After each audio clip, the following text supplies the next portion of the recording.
Azahra wanita berselimut luka bagian 3. Sebelum mendengarkan, jangan lupa like, komen, dan subscribe-nya dulu ya. Terima kasih. Selamat mendengarkan. Mayang menyentuh bahu Zahra dan mengusapnya. Saat ini mereka ada di kamar penginapan di gedung yang sama dengan gedung pernikahan Gio. Setelah mengakui semuanya, Puput memilih meninggalkan Zahra dalam isak tangis. Maafkan aku, Ra. Maaf karena sudah menyembunyikan semuanya dari kamu. Ucap lirih Mayang. Semua ini pasti bohong. Zahra menggeleng dan menatap Mayang. Bilang kalau semua hanya bercanda. Iya kan? Mbak, Bahning nggak mungkin bohong sama Zahra. Bahning bilang, orang tua Zahra sudah meninggal. Bahning nggak mungkin bohong. Mayang menggeleng lemah dan ikut menitikan air mata. Bahning adalah janda yang tidak bisa punya anak, Ra.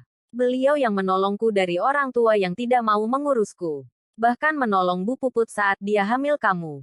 Lalu Mbah Ning merawatmu layaknya anak sendiri. Tapi kenapa Mbah Ning nggak pernah jujur? Suara Zahra meninggi. Semua atas kemauan Bu Puput. Kenapa semua orang nurut sama Bu Puput? Kenapa? Apa karena Bu Puput kasih yang? Iya. Mayang menghela napas panjang. Ya, Bu Puput memang sering memberikan uang. Untukmu, Ra. Tapi dia nggak pernah mau diketahui olehmu. Seperti yang dia bilang tadi. Kalau dia takut kamu malu punya ibu sepertinya. Aku nggak tahu harus senang apa sedih sekarang. Zahra terkekeh meski air matanya justru semakin mengalir deras. Ini semua seperti sebuah lelucon drama komedi.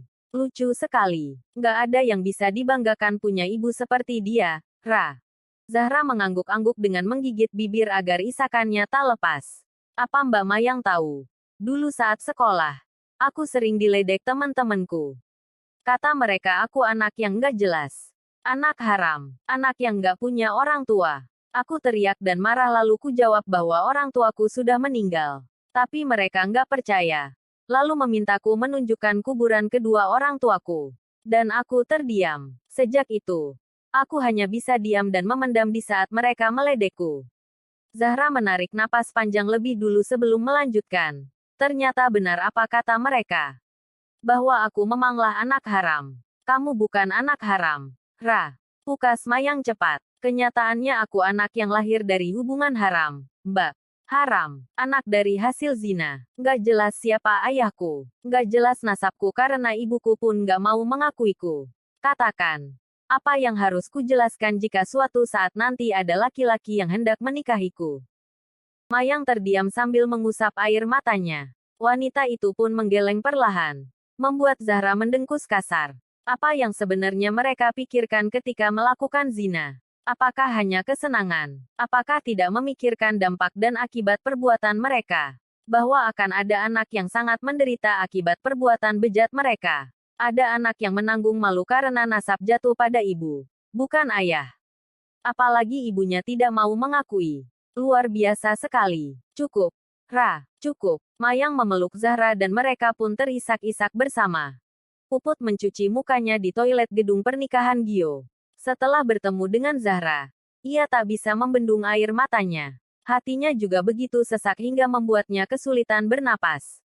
Zahra terlahir dari perbuatan zina. Jika ia menikah dengan menyebut bintinya adalah ayah biologisnya, sama artinya pernikahannya tidak sah. Apa ibu mau Zahra menjadi pezina seumur hidup karena tidak tahu apa-apa? Seorang anak perempuan yang terlahir dari hasil zina, maka bintinya bukan lagi pada ayah biologisnya melainkan pada ibu kandungnya. Azahra Almira binti Puput Luciana. Puput mendesis saat ucapan Mayang terngiang-ngiang terus-menerus. Apakah benar bahwa anak dari zina tidak bisa memakai binti ayah biologisnya? Rumus dari mana seperti itu? Menyusahkan saja. Puput mengepalkan kedua tangan karena emosinya tiba-tiba meninggi. Namun seketika sesak itu kembali.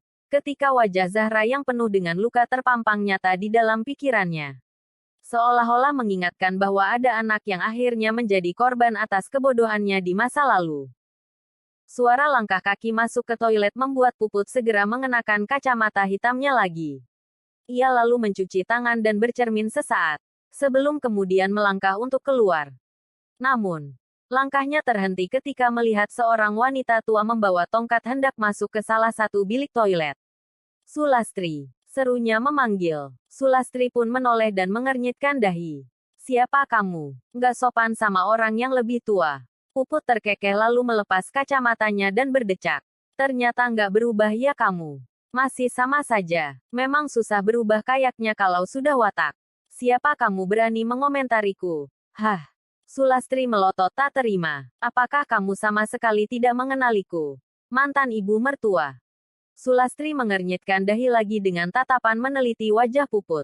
Tentu saja tebakannya kini tertuju pada satu wanita yang pernah dinikahi Aldi. Karena tidak mungkin Adira atau Laela.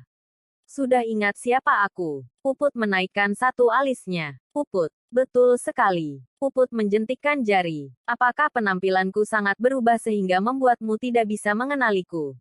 Sulastri mendengkus kasar. Morotin laki mana lagi kamu? Puput pun tertawa. Morotin laki mana lagi? Emang sebelumnya aku morotin siapa? Anakmu. Si Aldi itu. Laki miskin dan pelit begitu apanya yang mau diporotin. Lancang kamu. Puput sedikit menunduk mensejajarkan tinggi dengan Sulastri lalu menantang. Mau menamparku? Silakan. Mumpung masih hidup.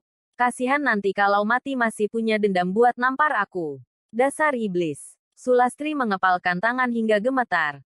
Lalu menamparkan wajah Puput walau sudah ditahan sekuat tenaga. Puput justru semakin tertawa lalu berdiri tegak lagi. Meski pipinya terasa nyeri tapi ia tahan. Menyedihkan. Sudah setua ini dan bau tanah. Tapi masih nggak berubah. Pantas saja Gio seperti nggak mau mengakui eyangnya sendiri. Jangan sok tahu kamu. Tahu apa kamu tentang keluargaku? Mudah aja nyari tahu. Aku punya uang dan aku bisa bayar orang buat cari tahu kehidupanmu dan Aldi.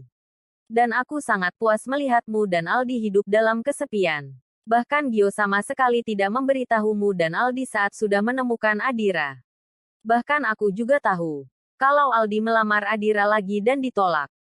Puput terbahak-bahak. Hanya orang kurang kerjaan yang suka ngurusin urusan orang lain. Apa jangan-jangan kamu masih memikirkan Aldi sampai harus mencari tahu seperti itu? Memikirkan Aldi? Mungkin. Tapi lebih tepatnya.